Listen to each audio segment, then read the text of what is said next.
Narsapuram MP స్థానం నుంచి ప్రభాస్ తల్లి శివకుమారి బరిలో దిగబోతున్నట్టుగా సమాచారం అందుతూ ఉంది. ముఖ్యంగా జగన్మోహన్ రెడ్డి నర్సాపురానికి సంబంధించి ఇప్పటికే అభ్యర్థిని ప్రకటించినప్పటికీ కూడా నామినేషన్కి ఇంకొక 4 రోజులు ఉందనగా ప్రభాస్ తల్లిని శివకుమార్ని తెర మీదకు తీసుకొచ్చేందుకు వైఎస్ఆర్సీపీ శ్రేణులు కసరత్తు చేస్తున్నట్టుగా మనకు సమాచారం అందుతుంది.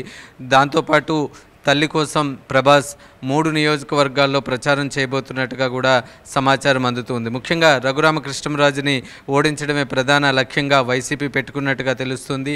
కీలకంగా మనం చూసుకుంటే మంగళగిరి నియోజకవర్గం కావచ్చు, లోకేష్ని ఓడించడమే ప్రధాన ధ్యేయంగా పెట్టుకున్నారు. దాంతోపాటు రఘురామకృష్ణంరాజును ఓడించడం, కుప్పంలో చంద్రబాబు నాయుడును ఓడించడం, ఇలా కీలకంగా ఎవరైతే నేతలు ఉన్నారో గత కొద్ది కాలంగా టార్గెట్ చేస్తూ ఉన్నారో వాళ్ళందరినీ ఓడించడమే ప్రధాన ధ్యేయంగా జగన్మోహన్ రెడ్డి అడుగులు వేస్తున్నట్టుగా సమాచారం అందుతూ ఉంది. ఇప్పటికే నర్సాపురం ఎంపీ టిక్కెట్కి సంబంధించి క్యాండిడేట్ని అనౌన్స్ చేసినప్పటికీ కూడా, అంటే ఇన్ఛార్జిగా అనౌన్స్ చేశారు కానీ అభ్యర్థి అని ఎక్కడ అధికారికంగా ప్రకటించినప్పటికీ కూడా ఇన్ఛార్జీలనే సాధారణంగా అభ్యర్థులుగా ప్రకటిస్తారు. కాబట్టి అందరూ కూడా నర్సాపురానికి సంబంధించి అభ్యర్థిని ప్రకటించారని అనుకున్నారు. కానీ మనకు అందుతున్న సమాచారం ప్రకారం నామినేషన్కి మరొక 3-4 రోజులు టైం ఉన్న సమయంలోనే శివకుమారిని తెర మీదకు తీసుకొచ్చేందుకు సన్నాహాలు చేస్తున్నట్టుగా తెలుస్తుంది. తొలుత కృష్ణంరాజు భార్యను అనుకున్నారు. కానీ కొన్ని కారణాల వల్ల కృష్ణంరాజు భార్య స్థానంలో ప్రభాస్ తల్లి శివకుమార్ని అయితే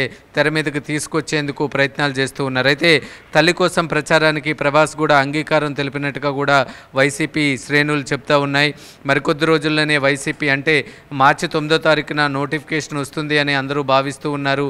ఒక్కసారి ఎన్నికల నోటిఫికేషన్ వచ్చిన తర్వాత దీనికి సంబంధించి ఒక క్లారిటీ వచ్చే అవకాశాలు అయితే క్లియర్గా కనిపిస్తున్నాయి. ఖచ్చితంగా ప్రభాస్ కానీ ఆ ప్రచారానికి వస్తే అది వైసీపీకి చాలా కలిసి వచ్చే అంశంగానే చెప్తూ ఉన్నారు. మరొక వైపు ప్రభాస్ తల్లిని ఎంపీగా బరిలో దించడం వైఎస్ఆర్సీపీ ప్రధాన వ్యూహం, రఘురామకృష్ణంరాజుని ఓడించడమే ప్రధాన వ్యూహంగా కూడా పెట్టుకున్నట్టుగా తెలుస్తుంది. ముఖ్యంగా మంగళగిరిలో ఈసారి లోకేషే బరిలో ఉంటున్న నేపథ్యంలో లోకేష్ను కూడా ఓడించాలని వైఎస్ఆర్సీపీ భావిస్తుంది. ఎందుకంటే లోకేష్ అక్కడ ఒకవేళ గెలిచినట్లయితే వైసీపీ అధికారంలోకి వచ్చిన తర్వాత ప్రతి ప్రోటోకాల్ కార్యక్రమంలో లోకేష్కు ఆహ్వానం పంపించాలి. కాబట్టి అది జగన్మోహన్ రెడ్డికి ఇష్టం లేదు. కాబట్టి అక్కడి నుంచి లోకేష్ను ఓడించడానికైతే సన్నాహాలు చేస్తూ ఉన్నారు. మరొక వైపు ఎంపీ స్థానానికి సంబంధించి మనం చూసుకుంటే నర్సాపురం ఎంపీ అనేది చాలా కీలక స్థానంగా మనం చెప్పుకోవాలి. ఎందుకంటే రఘురామకృష్ణంరాజు గెలిచిన తర్వాత ఒక దాదాపు 6 నెలలు మాత్రమే పార్టీతో సన్నిహితంగా ఉన్నారు.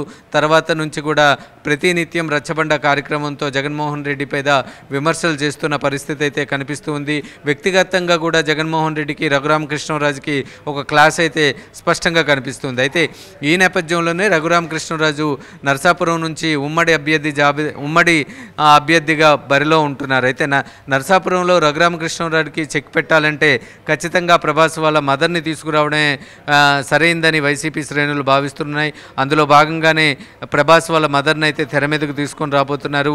మరికొద్ది రోజుల్లో దీనికి సంబంధించి అధికారిక ప్రకటన వెలువడే అవకాశాలు కనిపిస్తున్నాయి. ఇదే కానీ నిజమైతే ప్రభాస్ ఖచ్చితంగా ప్రచారం చేస్తారని మాత్రం వైసీపీ వర్గాలు అయితే చెప్తున్నాయి. Over to studio.